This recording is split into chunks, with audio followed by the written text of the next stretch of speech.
All right, hey everybody. For those of you tuning in, my name's Elaine Duff. This is episode 30 of celebrating the brand ambassador. Laura and Nick are working on sharing it to their page. Say hi.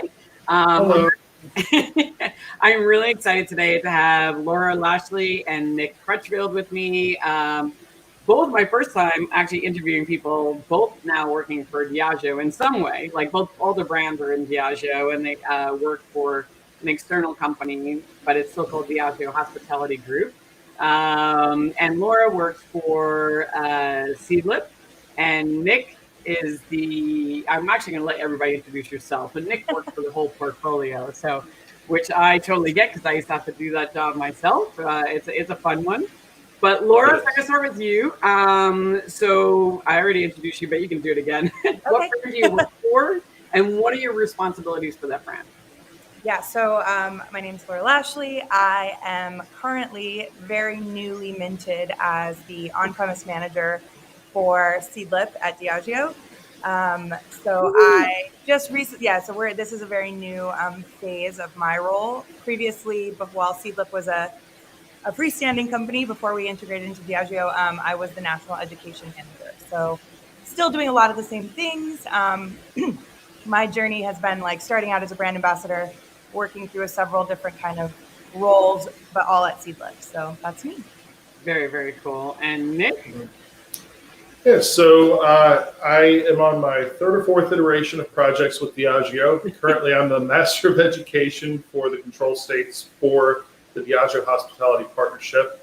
I have a stellar partner director, Sarah Tilton, in that division, and we get the job done along with about 150 other people spread across the country. So it's my mission to help spread the knowledge of Diageo, of category, of community across our network. I love that. I love that. I love the idea of spreading the idea of category, because that is such a great thing to do. And I know Laura, you have that thing as well. Like, the non-alcoholic category is such a emerging category that there's a lot of misconceptions, and getting people to understand it, at a deeper level, I think is so important. I'm going to say, so we're going to start with a couple of things. You both worked in hospitality for many years before becoming brand ambassadors. So, this is a big thing that people ask me, who want to become brand ambassadors. What do you think some of the moves that you might have made in your own careers while working in hospitality got you noticed by brands? Because not everybody is like sought after, and you guys were both sought after. So Laura, I'll start with you. Sure. I got kind of as my career behind the bar progressed, I started managing cocktail programs. And I think I was very interested in eventually becoming a brand ambassador because I felt like I had, skill sets and interests that would align with that eventually. So I did myself seek out opportunities and apply for roles. Ultimately, with the Seedlip job, it ended up being a former coworker that I had worked behind the bar with who connected me to people who were looking for people to represent Seedlip. So it ended up being just a really like a case of someone who'd worked with me behind the bar and knew kind of my work ethic and my skill set and my interests, and was like, hey, I think this all aligns. I think this person is right for the role. So I think, and it was a bar job I'd had, 7 years before. So it's like one of those things that you never know where or when someone you're behind the bar with, in the trenches with on a Friday night, might turn around and give you like your next big career opportunity. No, and you must have made quite an impact. And that's a big thing, like trying to emphasize that with people within the industry, especially the young ones coming up. You're always being watched. People are judging you all the time. And if you get known as the party person, you're not the top of the list. You're not like the first person to think, oh, I should definitely hire that person. So I'm not saying you can't fuck up once in a while. And you have like a night where you might have got naked on the bar once, well, maybe not that. Maybe that's a little too far. But we've all gotten a little, out there. But yeah, as long as that's not your personality, and 99% of the time, I think that you're known as a responsible person, you're the person people seek after. And Nick, how about for you? What were you doing Well, before? How did Brand So I've done a lot of things in the restaurant and bar industry and Yes, you hospitality have. industry. Started off as a barista at 17. Went into a nightclub, ended up working in the busiest nightclub in Tidewater. It's a section of Virginia. At the ripe age of 22. First shift ever was a Friday night at the busiest bar in town, and I didn't even know how to open a Guinness. I will not talk about the rest of that experience. It was a weird interaction, but it was amazing because it taught me immediately humility very, very quickly. And that's a huge, huge thing to have in this industry. Then it progressed into running concert venues across the Mid-Atlantic, to designing bars and bar systems, to developing teams and coaching those teams to be the best versions of themselves so that we emulate that through the community. And then later on, I had a gentleman visit my bar who owns another company that I started education with. He just moved into Sperryville, which is a small town outside of Charlottesville. He's from Orange County, California. And he asked me if I like tequila, and I was like, of course I like tequila. He goes, well, I noticed you have my brand on your shelf. And I was like, oh, God. And then we started talking. And that kind of spiraled into going up to D.C. and training people, which spiraled into opening some bars in D.C., which spiraled into Ewan giving me a call as I was wrapping up the build out on our first bar with that group. And who is And you? asked Explain who Ewan you Morgan. are. So Ewan is one of my mentors, one of the main figures in my life for pulling me into this. He's been a great guide, almost like a spirit guide, if you will, pun intended. He's been a great mentor and a great guide through this process. And he asked me if I wanted a lifestyle change. Ewan is, I don't know how to explain him. He is such a collection of information and personalities wrapped up into a Scottish ball. And he's vibrant and lively and extremely smart and well-spoken and genuine. Mm-hmm. And he helped guide me through the process of becoming a brand ambassador into an educator from a bartender. And a lot of people think that that's a natural progression, and it's not exactly a natural progression. There's a lot of stuff you have to learn along the way, and you have to be open to learn it. And so it progressed into doing these different projects. I love the question. We talked about this yesterday because he asked you if you wanted a lifestyle change, because it is a big change. So, what was your life like, and why was the lifestyle change so appealing? Well, life was good. I was I was opening bars, doing my consulting through Cast Proof Consulting, and really enjoying what I was doing. However, I was coming home at 4:30 or 5 every single morning. And my spouse, my partner, she'd done 13 years of that. And when he said, do you want a lifestyle change? And that means essentially become a day walker. My industry friends will completely understand that. I said, well, let me think about it. And we explored it and talked about it. And it's one of the top decisions I've made in my life. It's I get up at 7 every day without an alarm clock, regardless of what time I go to bed. I am energized to help my team do what they do. And, it's a very different lifestyle. You have to be admin curious.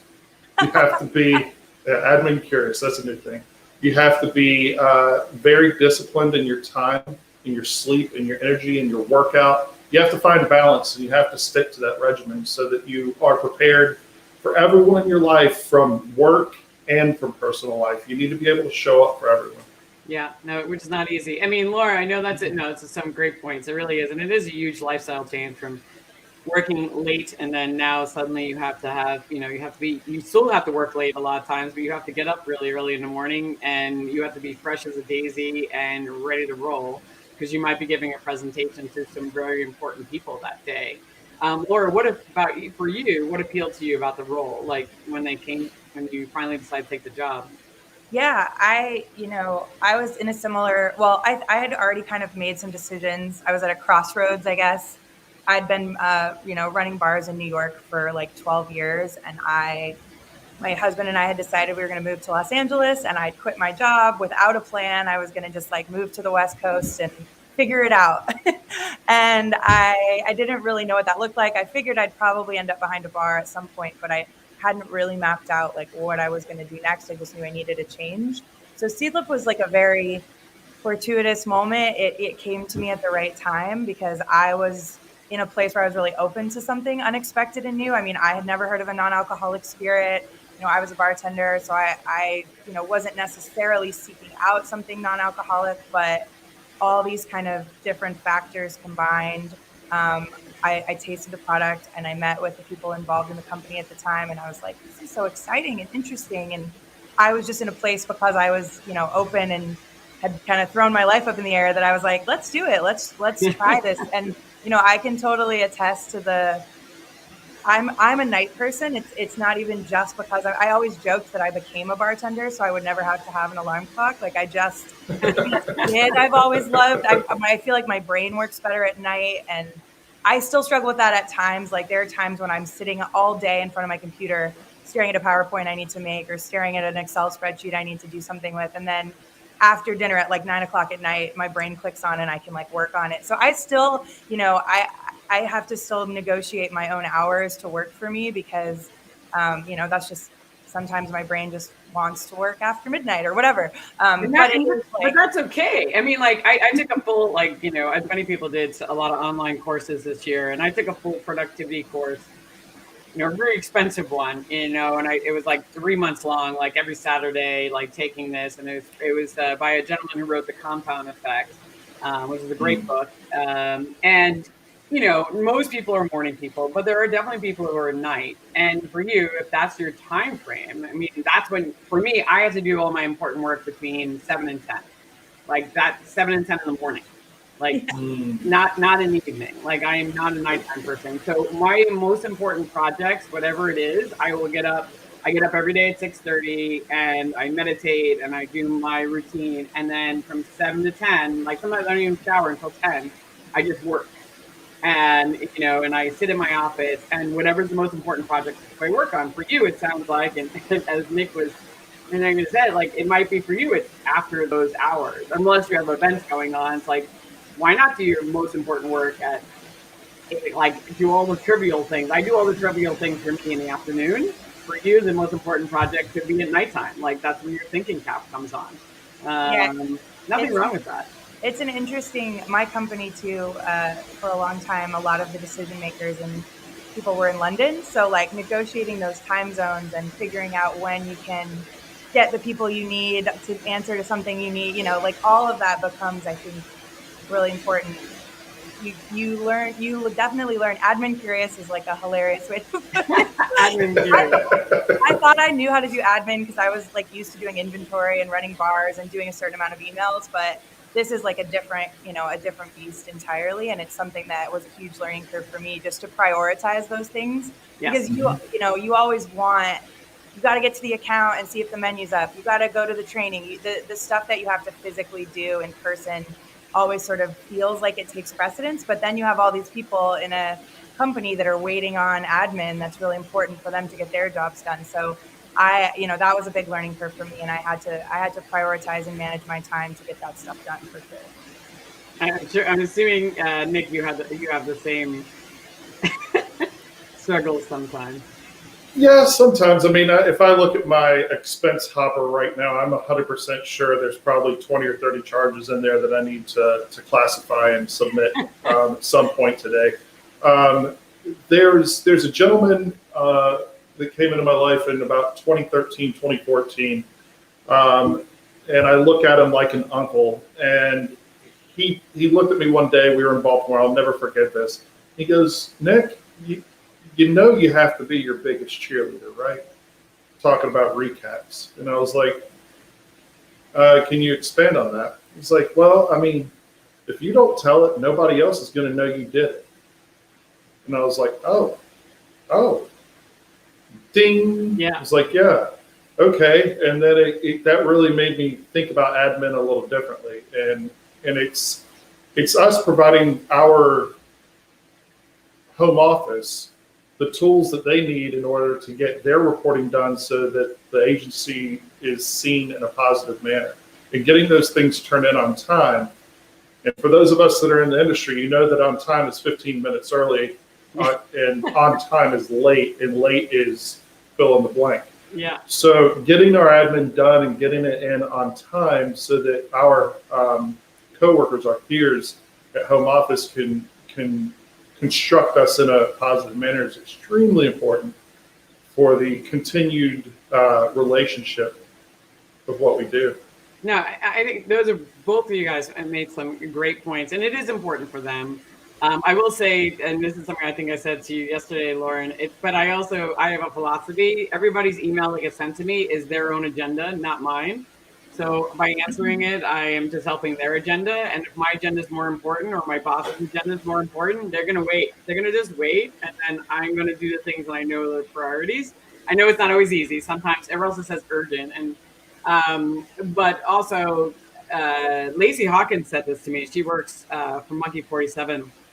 And I thought this was great because, again, that gentleman's so correct. If you don't toot your own horn, nobody else is going to do it. And I had a frustrating moment. I remember working, for Diageo, an agency, and I had taken somebody else's job, right? So I was doing two jobs at once because somebody left the company, and I was doing their job as well as mine. And it was before I was a brand ambassador, but nobody knew it.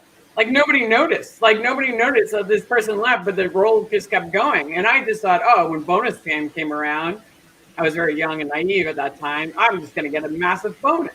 No, nobody even recognized it. Like nobody even knew. And I realized at that point, somebody said, you need to let people know. You need to send email out. And Lacey does something really neat. Yes, recaps are important. But she found out all the senior executives, anybody like the marketing people from the other side of the company. And whenever she has a big win, she sends out an email to all the people. She's like, hey, Monkey 47 had a great day today. So it's not about her. Yeah. That way, because it's hard to brag about yourself, right? Because then you feel like you're bragging. Yeah. So it's always about, and this is how it's about the brand. Us, the brand, exactly. We had a big win today. And she she writes a little news thing, puts a little picture in there and sends it to everybody. So everybody knows who Lacey is. Everybody knows what she's doing in the marketplace because senior executives a lot of times don't know. What's happening. And they probably, some of them do want to know. They want to be in touch with what's going on. And they're never going to read the recap. So if it's just like a little blurb, like, hey, we had a big win. And I was like, that is very smart. And it's something I would definitely recommend. I think that's so true. It feels weird in the beginning to do it. It feels like bragging or something. And I think a lot of us feel like, ooh, we don't want to shout out our wins or our activity in that way. But whatever the platform is at Seedlip in the beginning, we used Slack. And, when you go out and you see a great menu and you share you kind of forget as a brand ambassador that not everybody else from the company is out in the field seeing what you see. It's kind of like you have to be their eyes to say this is what it looks like out here. And it's exciting for them to see the brand come to life at an event or see the brand on a menu or in a beautiful cocktail. So I think that if you can kind of, like you said, take yourself out of it and think of it as the brand, this is me showing you what all of our hard work has netted us. And then, by the way, you also get to show what you're up to. Yeah, of course. It's a win-win, and they all know it.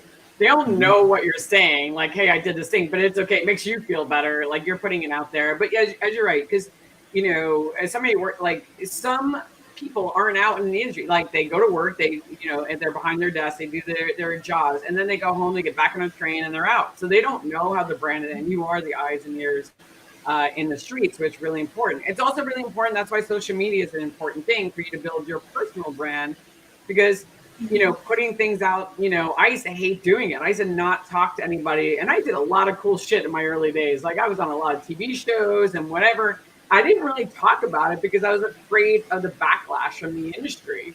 That people would be like, who does she think she is? Blah, blah, blah. Now everybody fucking does it all the time. It was a hard lesson to learn. I was like, I always say this when I do a seminar on personal brand, how to build your personal brand, because it is, when you're building your career, you are building yourself as as a person and as people get to know you.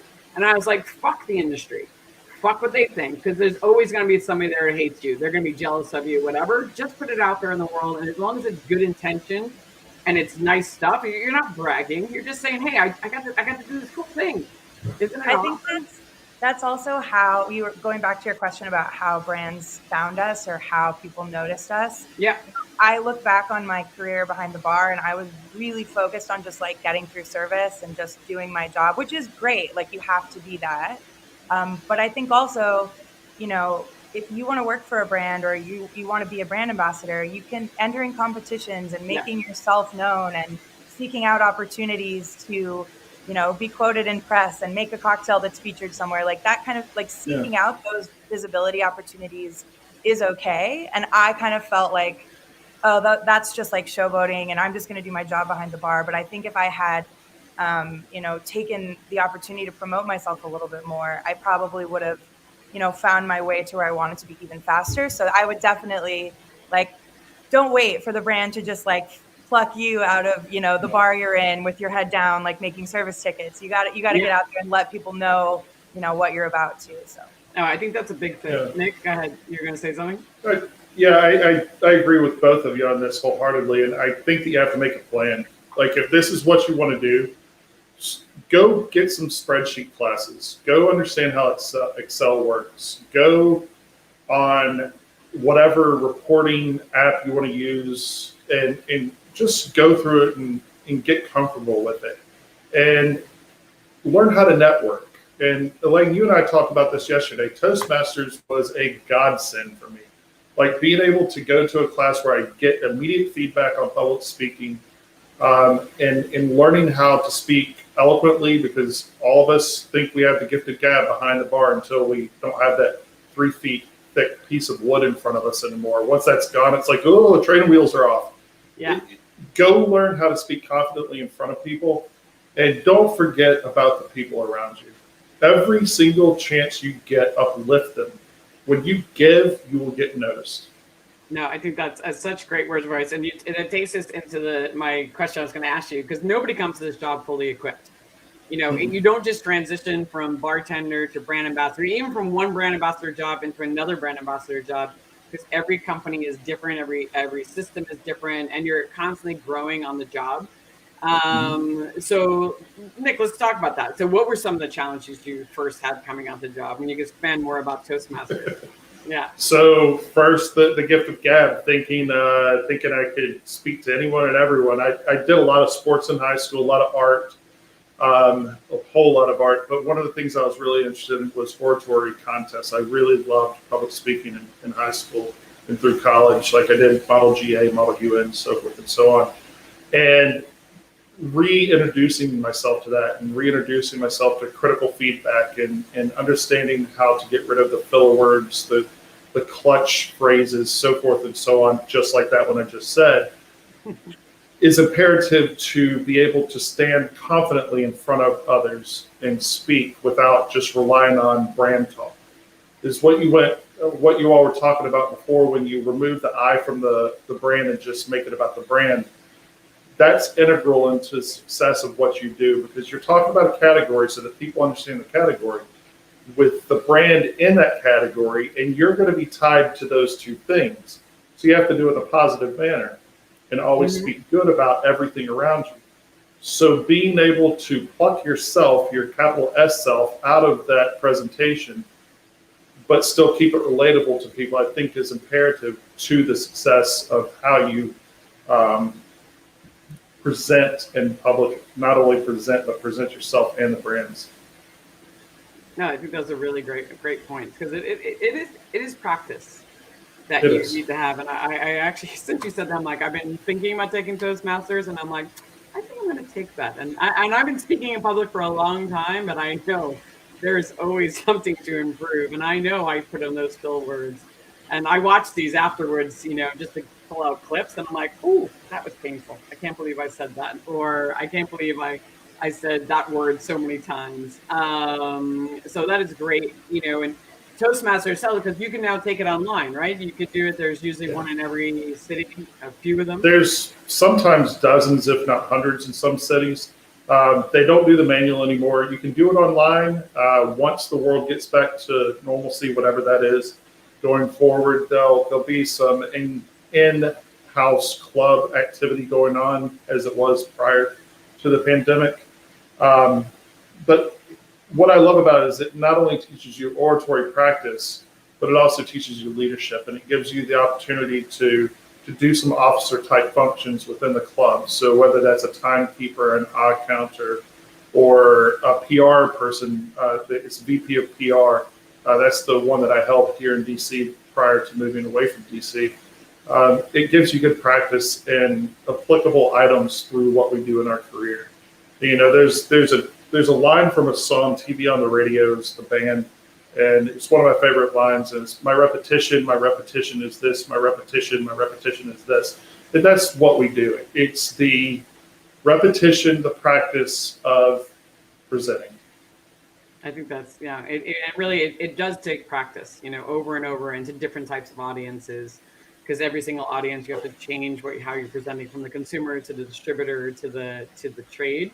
It's really important. And for you, Laura, what were some of the challenges when you switched from bartender to, you know, what were the skill sets that you kind of were like, whoa, I need to learn a little bit more of that? And Yeah, this is a really silly one, but it's something I know other friends of mine who've transitioned into brand ambassador roles have also had. So I didn't have the right clothes, which sounds so silly, but like I had, you know, I had a uniform at my last bar job before becoming a brand ambassador. So I had, you know, clothes I would wear to weddings, and then I had like clothes I'd wear on the weekends. And so I just didn't have this like clothes. And I'm not talking about like, not every brand ambassador runs around in like a blazer necessarily, but I just didn't have like that middle ground of clothes that I still felt like myself in and still felt kind of stylish in, that were presentable to like go to a GSM and talk to a group of distributors in. no, So it's important. it sounds silly, but like, you know, and I'm not saying you should like build up your wardrobe in anticipation or anything like that, but it was something I had to like stop and make an active choice to like buy some things that I could go to and say, okay, this I can always wear to a GSM, and this is like what I'll wear if I'm doing an Instagram live because it's from here up. And so that was one like silly kind of like. No, that's important. It's really important. Yeah. Believe me, I've had brand ambassadors. I've been a consultant for a company, and one of their team members, and I got a call because the brand ambassador went to the GSM and they were just not well dressed. They just, you know, it wasn't like they expected to be in the suit, but they were in leggings and a normal, like a t-shirt. And the client called me and she's like, did anybody tell her what to wear? And I was like, no, because I just thought everybody would know since it's a business meeting, and that was a mistake. I was like, not everybody knows like what you're supposed to wear to a general sales meeting.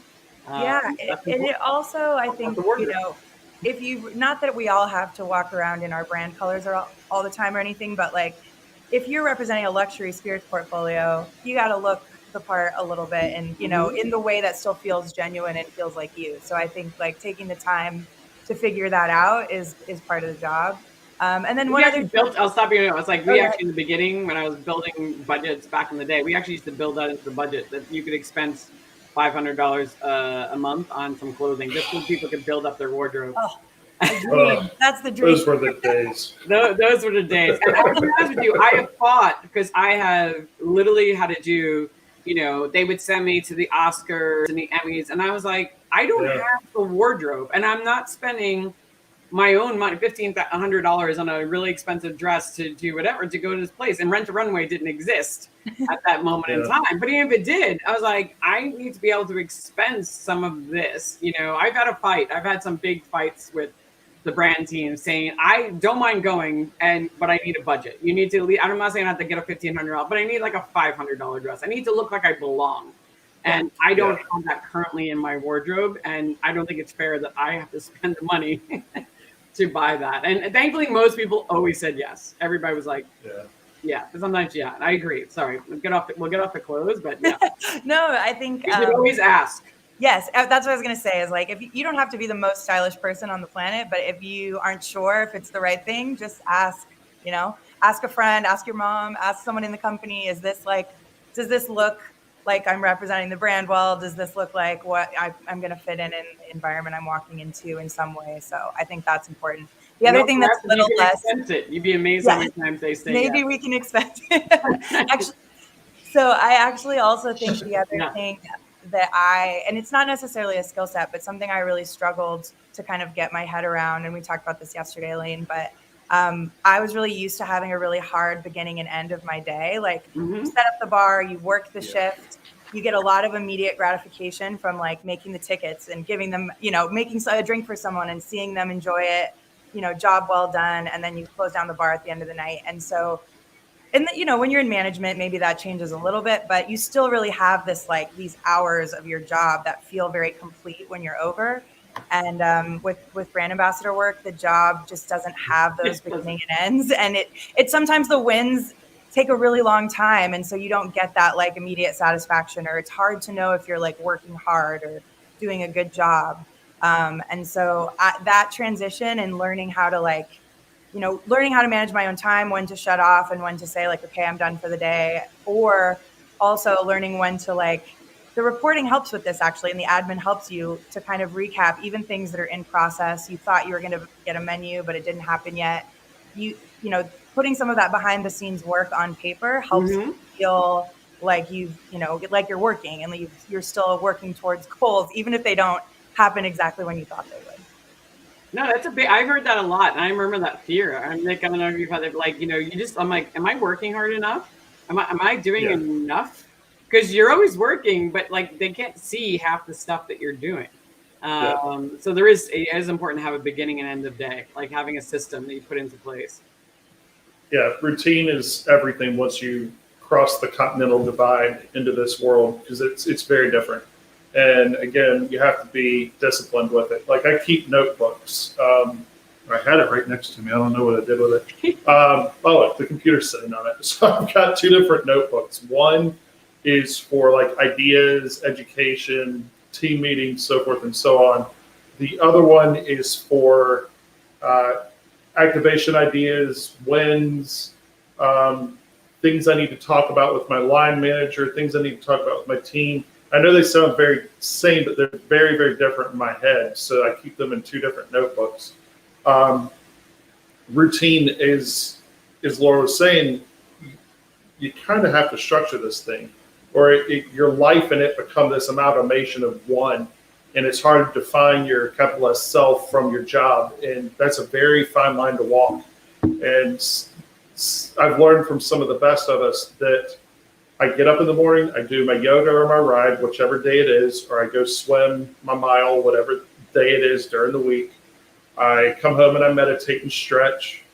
And then I take my shower, have my coffee, my oatmeal, and then I start my day. And that is every single day.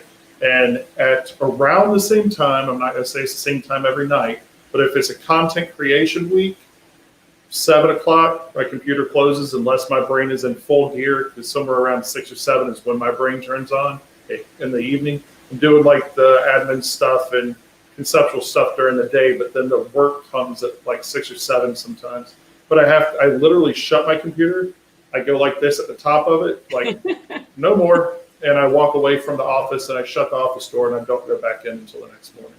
Nice. And that's on some days. Now, when I'm traveling, it's kind of the same thing. Wake up in the hotel room, go to the gym, or if I have a yoga mat, I'll do the yoga in the room, eat a healthy breakfast, and then I go out in the market with the team for the day. And sometimes that's 9 a.m. for breakfast and coffee and talking about the day until 11 or 12 at night and rinse and repeat.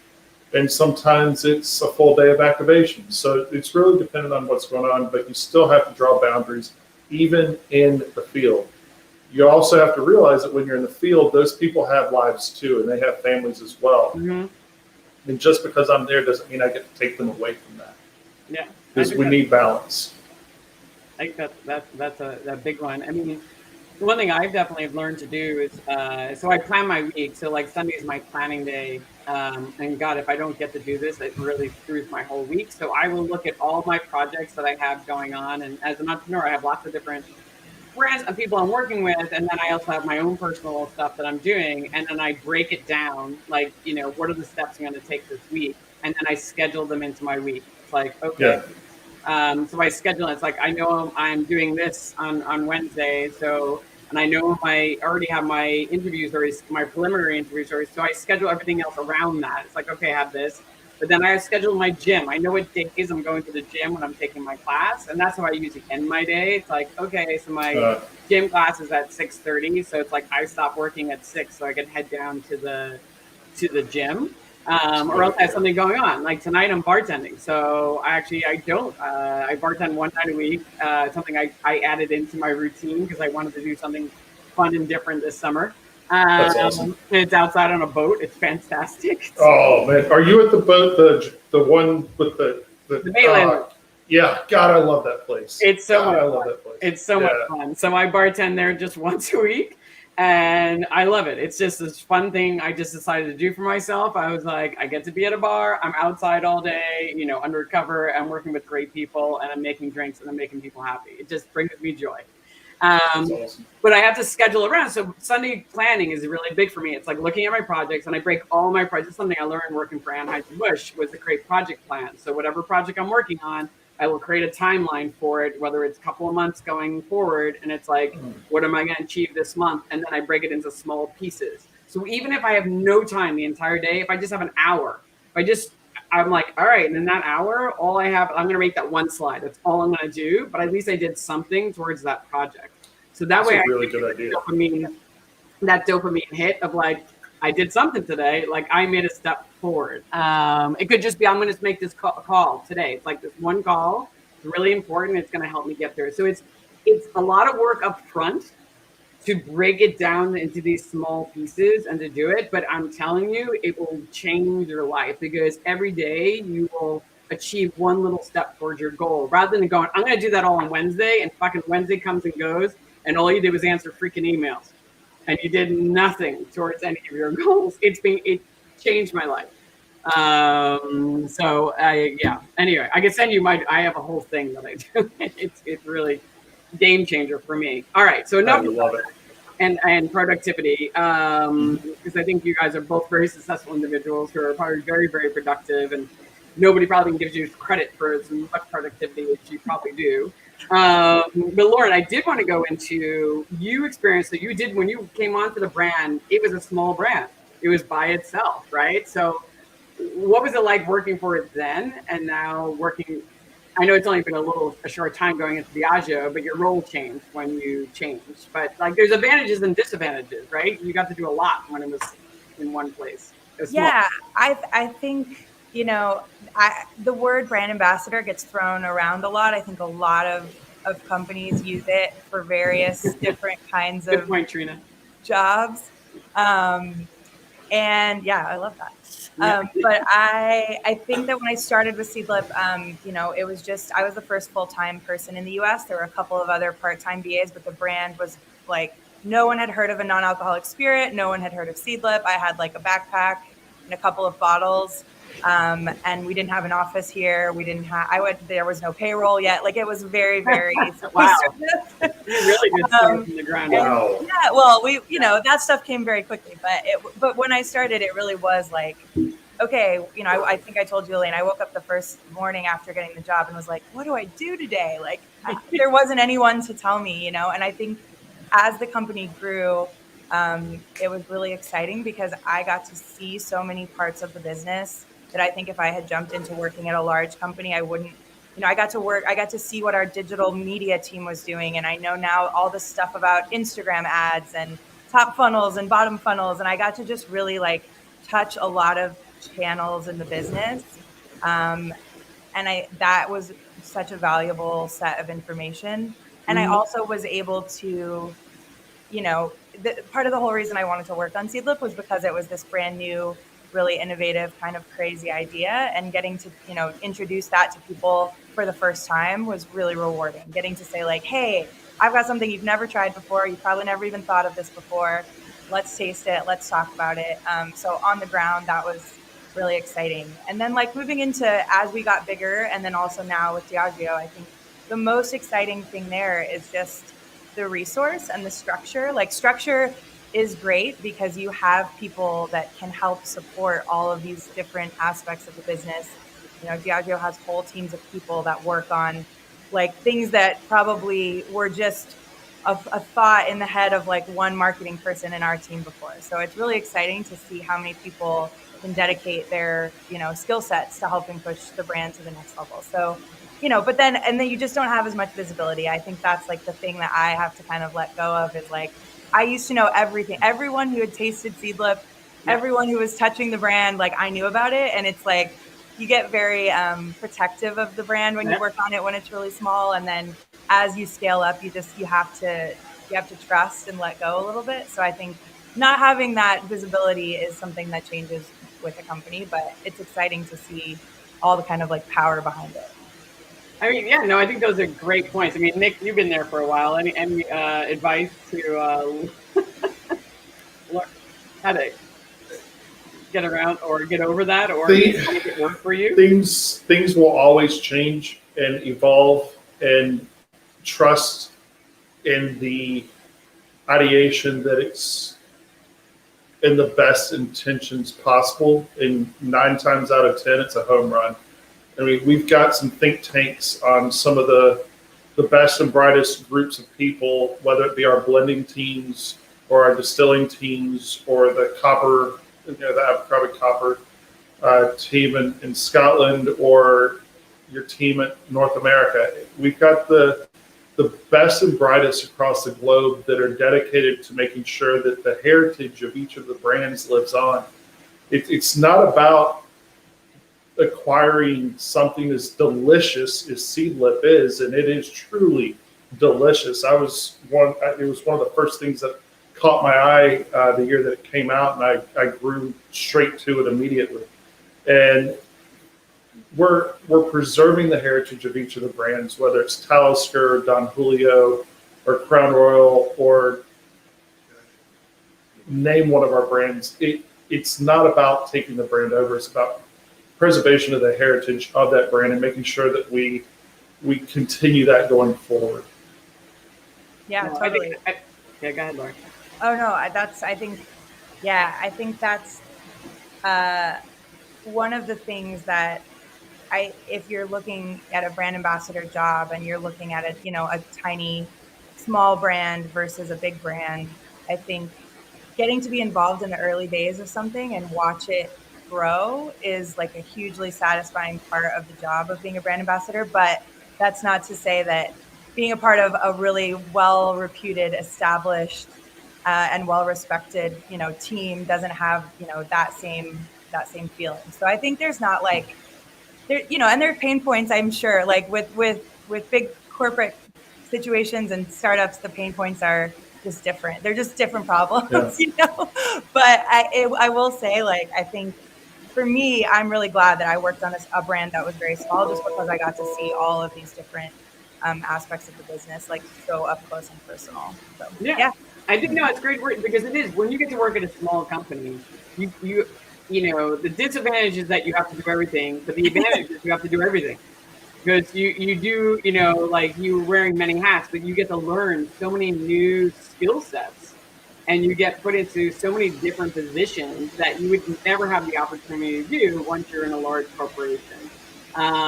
So I do recommend sometimes to people, I'm like, if you want to dip your toe or at least understand the industry on a deeper level, go work for a small brand for a while, and that you really love and are passionate about, and you like the people, because you'll probably end up being the social media person, the market manager, the brand ambassador, the sales rep, you'll do everything, and you won't know how to do any of it at first, but you'll figure it out. And that will give you skill sets to go and apply for other jobs in confidence. You're like, well, I did that job, and now it's just navigating how the big company works. So I do think it's a nice kind of place to be, because you will learn a lot more.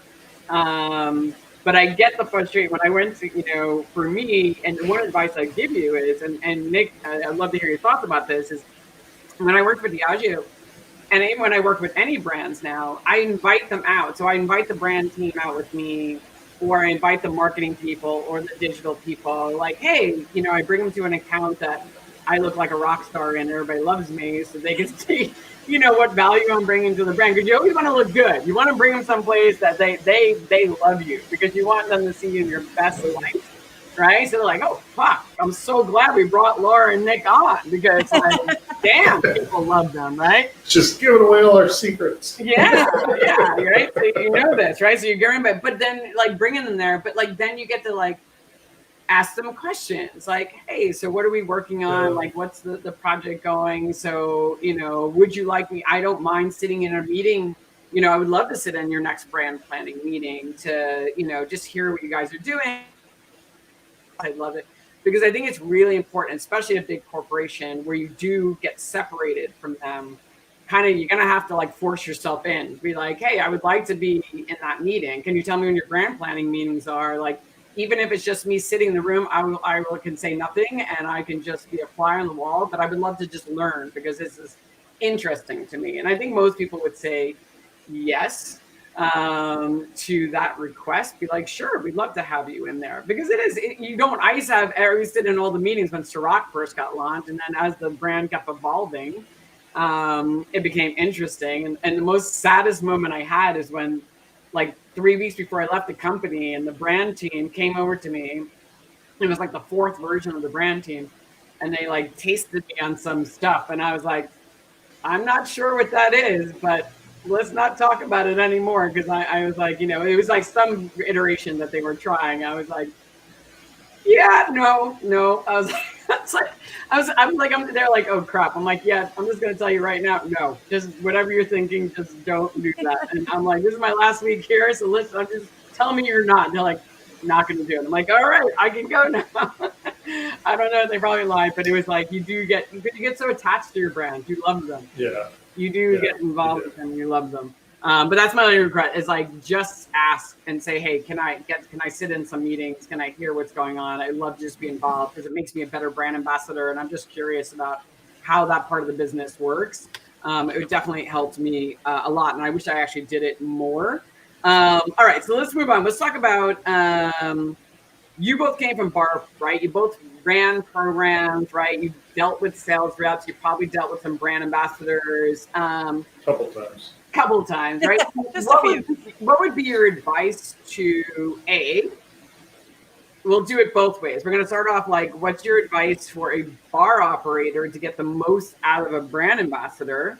Because I've had this conversation, I don't know what to do with the brand ambassador. And then we'll go the opposite way. What's the best way for a brand ambassador to work best with a bar operator? So let's start with I'm a bar operator.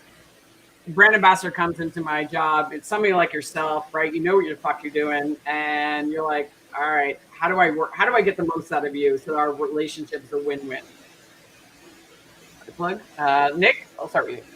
Okay, so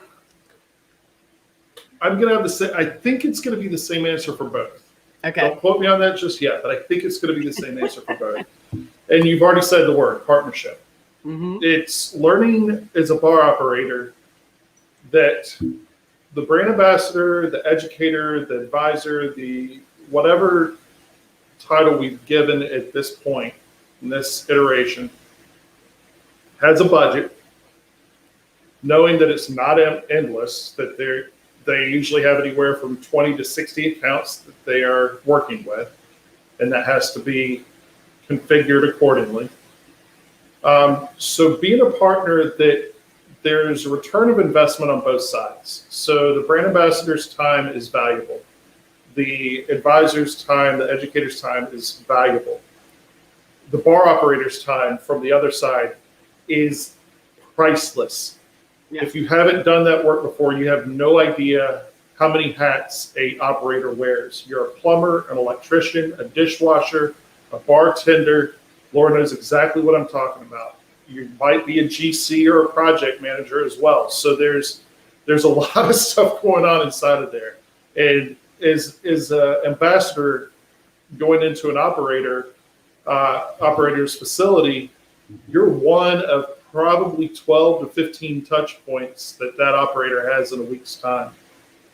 So be respectful of the time. Show up early, do what you need to do, have a plan, leave. Follow up on your promises. Yes. Follow up, follow up, follow up. When you think you followed up, follow up again. From the operator side, know that we're coming in and you're one of 60. Everyone is different. You are just as important as your neighbor down the street, as your neighbor across the city. And that the budget is there for us to help you, help your clients, help you build regulars, help you improve your systems through education, help your staff understand the categories and the brands better so that you don't have locked capital on your shelves. Everything that's not selling is a missed opportunity to generate revenue so that your staff is paid and so that your lights stay on. So getting us in there to help educate, getting us in there to help facilitate is monumental to both sides' success. And I don't care if that's a dive bar or a cocktail lounge or a concert venue. It's the same formula across the entire board. No, I think that's a good point. So what if I'm an operator, and maybe this is the point I can actually say to the person who asked me to ask this question. If I'm an operator and I know all my spirits, I know, and I generally take the time to educate my staff. You know, is it a more saying like, hey, your time is valuable, let us handle that for you? It can be, but also understand that one of the reasons I love Diageo, and there's many of them, but one of the reasons I love Diageo and Enthused Marketing, who's the agency I work with, is that our education is never done. We are constantly learning. I've gotten my general certificate in distilling through this work. I've gotten my CSS through this work, my WSET 3 through this work, my Cicerone through this work. And just because you've done that education already doesn't mean that another set of eyes and another set of lungs isn't going to do it justice. When you think you've learned everything, you're done. You have to be curious. One of my favorite Walt Whitman, and you'll hear me quote Whitman a lot, one of my favorite Whitman quotes is, be curious, not judgmental. And being closed off is being judgmental. Being curious is being open. So be open to allowing others in to expand somebody's knowledge base. It's only going to make your program stronger. I think it's a great way. And Laura, do you want to maybe the opposite question, or like, you know, what brand ambassador working with the operator? Yeah, I think I think it goes both ways. I think it applies, but from a brand ambassador perspective, I think make it simple because these people are busy. So when you go in and you make a meeting, have a clear idea of why you're there. You come with the clearly communicated way that you want to work with this account and do the research. Like, I always say, never walk into a meeting without having looked at these people's menu. Know what spirits they already sell, know what their cocktail list looks like. Don't go in with something that isn't right for the venue. Like it's I can't tell you how many times reps or ambassadors came into the place I worked and pitched something that if they had just done like 10 seconds of looking around, they would have realized it wasn't the right program or it wasn't the right fit. So I think it's like important to understand that there's not like a one size fits all way to work with a buyer, and you need to be able to go in and do your homework and look at the account. Also, buyers want different things. I think like it's pretty clear usually within like a conversation with someone, oh, this guy really wants, he loves education. He wants me to come in and do a masterclass for his staff. That's what's going to move the needle for him.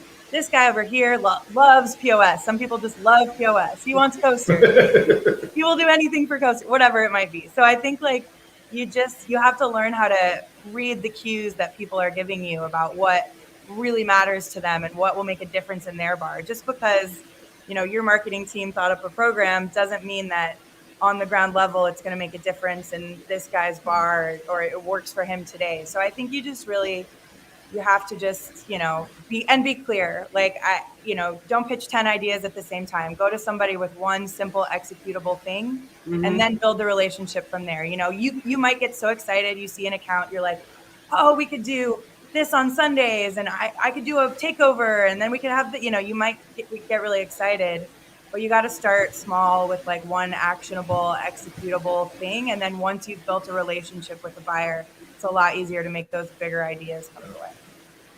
I think that's great. Two great points. Every buyer is different and you do need to adjust your pitch based on the buyer, but having one idea, and sometimes you might go in there with one idea and then you realize that idea. So it's always nice to have a backup idea. But if that first idea is working, just keep going with it, and then like solidify it, get it done, right?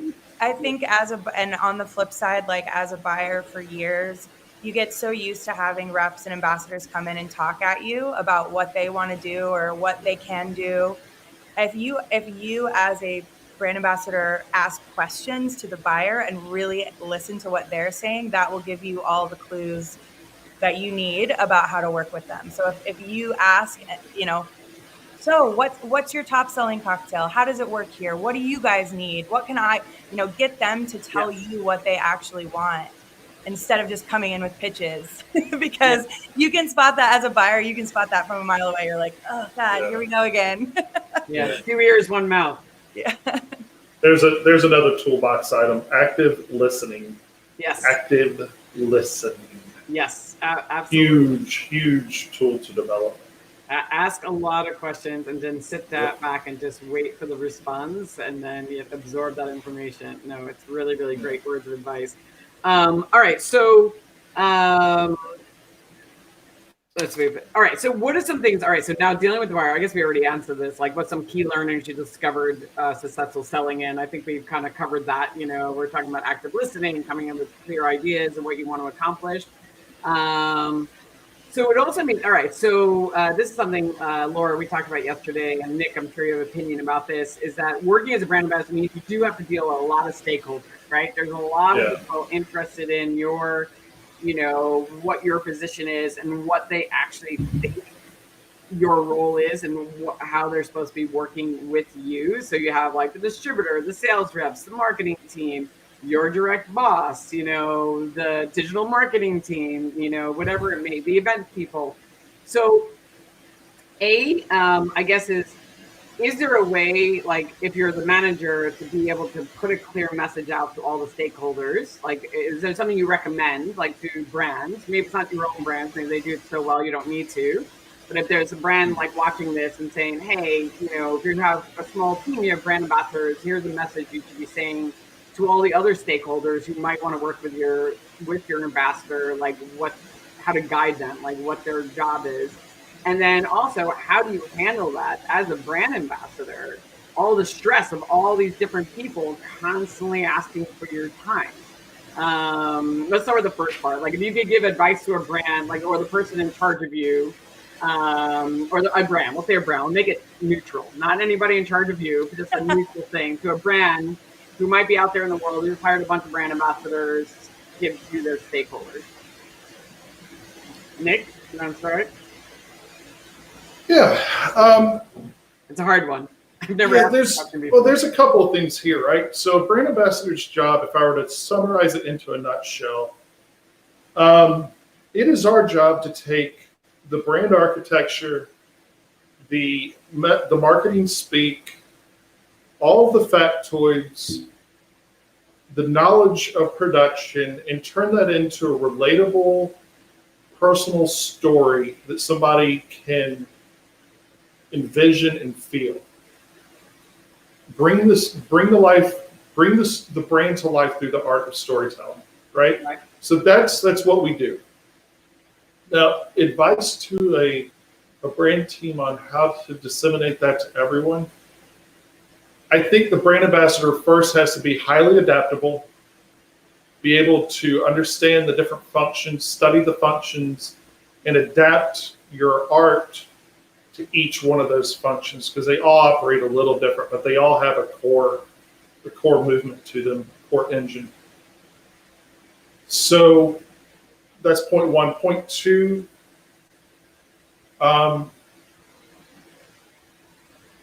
things change, things evolve. We've seen that over the past 16 months, 17 months, whatever month. It's still March 2019, I think, 2020, whatever. I don't even know what year it is at the time. And being able to take whatever that mission critical thing is and make it relatable on multiple platforms, whether that's in life, over a call, in Zoom, whatever that engine is, it's still the same thing. It's just being adaptable to it. I think those are good points. I was going to say, because I think also the point I wanted to maybe just to make it a little clearer is, how do you make sure that the other stakeholders utilize the brand ambassador in the right way? I think that's maybe that's a clearer question. So you have all these stakeholders, right? Because I used to have, and I'll give you an example. I would have, some of the agencies. Obviously, we work with a lot of agencies, and I would have an agency call me up, and they'd be like, "Hey, Elaine, so we're having our holiday party, and we would love you to bartend it." And okay. And I was like, "That's really flattering of you, but no, and I don't need to do that." And they would try to make me feel bad. They thought they had that ownership over me, that I should come and bartend their holiday party. And I was like, I don't work for you. We work together. We work as an agency together. And I get why you would want me to do that. And I don't mind coming in training. So I said, but I would have to then protect myself. But I would also have my boss, I would have to speak to anybody more senior to me and be like, hey, would you mind just making sure that, X, Y, and Z agencies understand that this is not appropriate, for them to utilize me in this way, because they seem to think that it's okay. And I now feel bad that I'm not being a team player because I'm not bartending their Christmas party. Because, as a brand, we're people pleasers, right? We want to do all the things. Mm-hmm. So as a brand or as a manager, is making sure that those stakeholders understand, this is their goal for the year. This is what they're supposed to be doing, and making sure they understand that. So this is how I envision you using them, or I don't know. I don't know if I'm just making a statement. No, I think it's a really good point. I'm a yes man, so I easily fall down that trap of just wanting to do whatever everyone needs me to do. And I think if you're the brand, or you're the brand team, or whoever's communicating, whoever's designed the brand ambassador program, right? And again, we said this term gets used a lot, just because on one brand, even within the same company, the brand ambassadors might have different KPIs or key performance indicators, or whatever their goals are might be different. So it's kind of on you to, maybe it's a presentation, or maybe it's a one pager on these are the key priorities that my brand ambassador is here to do. These are their job functions that they will be primarily spending their time on. And this is how they're measured. And this is how, if you want to use them for something, you go about communicating that. And I think that's the missing link. Yeah. And I'm actually working on exactly that piece right now, which is really this is very top of mind for me, because you want, ambassadors are there to support distributors. They're there to support internal commercial teams and marketing teams and event and activation people. And you want all those people to understand how to use them, but also how to go about communicating that they need them, so that someone is overseeing the time management of where that person is going. So I think it's a really clear, and distributors are a big one too, right? So if you are introducing a brand ambassador to a team of distributors as a resource for them, I think it's totally important to communicate hey, this is what this person's goals are. This is what their budget is to be used for. This is the kind of target list of accounts they're working on, so that those distributors aren't pulling them in a million directions too, being hey, I need you to come do this, thing that is nowhere near on your target list or whatever. So it's just an over communication, I think, to all the stakeholders about how you want people to be communicated. And there should be some sort of filter, for the brand ambassador, some sort of manager, some sort of filter that those kind of stakeholders have to go through, because otherwise you're pulled in a million directions all the time. Yeah, absolutely. And I'm sorry I didn't hear the question correctly. Again, active listening. No, Nick, Laura, I stated it correctly, so that's why I want to clarify it. Laura hit all the touch points, and thankfully I have a couple of filters built in. So we have forms that are built to fill out prior to deployment, so that we understand what we're getting into. And that form actually has to be approved by two different people, so that it aligns with our goals and the mission critical goals of DHP, Diageo Hospitality Partnership. So those filters are built in place, and it's very clear across all, especially in the control states. We've never had anything like this in control states.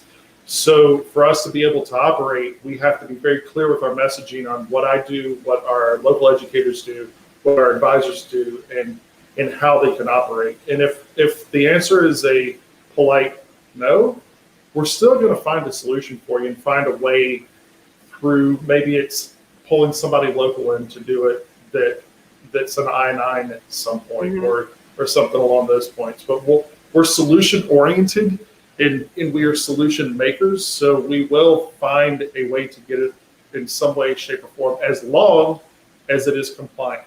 And compliance is always going to be number one. No, absolutely. And I think those are great words of advice, because also as a brand ambassador, is knowing that, because you do want to say yes. And it's coming back and saying, I don't think, this is how this might not be, I might not be the right person for this, but right. I will find out who is a person. If we can find you a person, like that can help fulfill this need that you have. But so you're not saying no, you're just saying, I don't think it's what I should be doing this for you, but I will find somebody who can be doing that for you. So that way you can be a people pleaser. You are finding a solution, but you're also making sure that your time is being utilized correctly. Exactly. I think that's we got there in the end. Yes. And putting this together as a team. It's a team, but I think it's really important to anybody like brand, watching. It's like putting those systems in place so that, if somebody has specific requests, like what is the process they need to go to be able to utilize that particular person, and then what's your filter in between. So it's not like a direct. And the person who's the filter, or if you're a brand setting up a new structure, say you don't have this program at all, whether it's an agency or internal, the person who's the filter needs to be the person who also has the same goal as the they have to be on the same side of the same team, because that's how, with access to the right budgets, the person who can actually make things happen that actively support the goals of the ambassador. So whatever that reporting structure looks like, I think you just got to make sure that whoever they're answering to is the person who has the most closely aligned goals, because that's. No, I think that's a great point. They have to be aligned with you, because if they have no stake in what you're doing, then they're gonna be like, sure, go ahead, utilize what we like. Have a good party, whatever. Bartend away. Bartend away at that Christmas party, Elaine. It's fine. You don't have a kid at home. It's not a problem. You should be doing that. It's just the holidays. It's just the holidays. That's what your job is for. You're supposed to bartend at agencies' freaking Christmas parties, so they don't have to pay for a bartender. All right. So let's get that. So we talked about that. We got the stakeholders. All right. So we're getting down, wrapping it up. So big part of your job, we're going to talk about, this is the last two questions. So we're going to talk about training the distributors, and then we're going to talk about what I always like to talk about, which is what do you wish you knew then that you know now when you first started. But we're going to start with the distributors. So because training distributors is a big part of, your roles, right? So getting them excited about the brand. And we've all had to do it differently recently. So we have GSMs, right? And then we had Zoom. So what are some of the tactics you use when giving presentations to kind of keep them engaged and get them interested in your brand? And then what information, and how do you distill down the information? What have you found is the most useful information for sales reps to hear? Because it's a different presentation, right, than you would give to anybody else. Oh, yeah. Laura, do you want to start with that? Sure.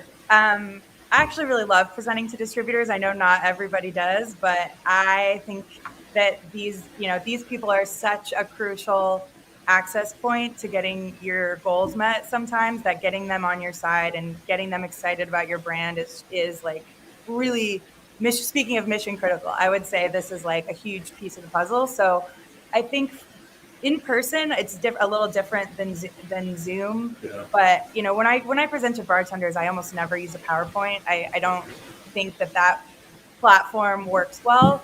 But with distributors, they love PowerPoints, and I think that having a great deck that isn't just the words you're saying on a slide. Like, I can't tell you how many times I've sat through presentations where somebody is just saying the same thing that then everybody is reading on the slide and not actually listening to them. So pictures that illustrate your brand and bring it to life, really beautiful pictures on slides, then with key points that you're going to touch on, but not just read every single word. I think that is, making decks or helping your brand team make the right deck that you need for the right thing is a great skill, and it really works with distributors. And then particularly with Seedlip, I think people's mind and really opens up, and they get really excited about the brand when they taste it. So whenever possible for distributors, I make cocktails so that they can try the product, especially because I'm non-alcoholic. It doesn't matter if it's a 9 a.m. GSM, everybody can try it, everyone can taste it and get excited about it. So I think with Zoom, for myself, we talked about this too, Elaine. Sometimes you look across a sea of distributors and they're all just looking a little, they've had maybe 15 other brands present before you and they're all kind of like glazing over. If you can just find the one or two people in the sea of the crowd that are looking at you and nodding along, they, lock in on those people. And it works on Zoom too. You scroll through until you find somebody who's got their camera on and is looking at you, and then just present to them, because the wind gets taken out of your sails if you get focused on how everyone's looking at their phones. Or on Zoom, I had somebody like not on mute ordering their breakfast through the Starbucks drive-through while I was presenting. So it's like you get, sometimes you get caught on and then it really just deflates you and you feel your presentation like slipping away. So look for the people who are, looking you in your eyes, and just feed off of them and feed your energy off of them. Those are my pieces of advice. No, I think those are all really great words of advice. Nick, for you? Yeah, I am in the same boat as Laura. I absolutely love presenting to distributor folk, brokerage partners. I love going to GSMs. I'm a nerd like that. I really enjoy it. I like seeing how they absorb information. And if I could give tips, it would be keep the information at the 30,000 foot level. Get in a couple of nerdy points in it, but don't go into azeotropic points and why that's important and how we get past it and all that other stuff. Go into some of the brand architecture, go into some of the production process, high level, go into some of the heritage, but most importantly, how are they going to use it in cocktails or in drinks, and what foods go with it? If you can help their customers increase their check averages, you're going to build a better rapport with your brokerage and distributor partners. Be personable with your partners. 3 of my very closest friends just happen to also be brokerage people from here in DC. And they've all gone on to do different things, but we've still kept in touch over the past 8 years. And you'll build some pretty cool relationships if you allow it to happen. And then I hold a monthly call called Crutch's Corner, where I get further into the knowledge. And then I'm always open. I have office hours that I employ once a month. They can dial into it, and I will answer anything and everything nerdy past that 30,000, like down to the minutia, as small as they want to get, on anything related to the categories and the brands. And I do that so that they can, if they're curious enough to go further, I'm open to speaking with them about it. No, I think that's a really great idea, because some of them are a little bit nerdy, and they do want to go deeper. But I think it's great advice about, definitely cocktails. If they can taste cocktails, that you can put them in, and so they can see them, giving them cocktails they can use in their accounts that are able to be used in multiple different styles of accounts that are easy for them to execute. And yeah, top line, very, very top line, a little of the story that gets them excited, a little bit of just, the production, but just enough that they understand why that matters. Like whatever that is, like it's aged in sherry cask. Okay, why does that matter? Like, why? I think it's important. Connecting those dots is really important, because most of them don't have the same education as we do. So they're not going to connect the dots. They don't know exactly what that means. Like, what are the flavor profiles that are going to come through when you tell them some of that production process? I found that to be really important for me. It's like, oh, we do this, and this is what that does, so that they can explain it to somebody. I also found, and do you guys ever do this? Like, I used to take them out, like host a little like afterwards, like, hey guys, so is anybody, it would be from 9 to midnight, or when midnight, noon, and there'll be like a lunch afterwards. But I'd be like, hey, I'm going to go to this account, like blah, blah, blah, that if anybody wants to come, I'm going to run a tap, you guys can come and hang out with me to build those bonds, like just to have that kind of relate after the presentation, so they could really see the brand in real life. And how it activates, and getting them to taste the cocktails in an account, that's also helped me a lot. But I also like your point, Laura. Yeah, big pictures, very little words on the page. You should know don't read off the page. It's very, very boring. It's something I've only learned even more recently, that I'm like, yeah, I do that a lot. More pictures. And now I have like cards that I use, like, sometimes just to remind myself that they can't see. All right, so let's talk about this. So the last thing we're going to wrap it up with, all right, what do you know now that you wish you knew then when you first started?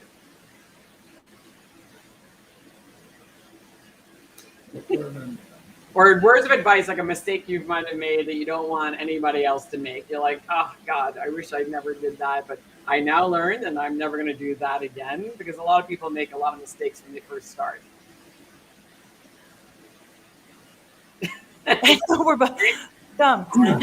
There's a lot there. Laura, would you like to go first? Sure, I can kick it off. I think that a couple of things from me. I wish that I'd known.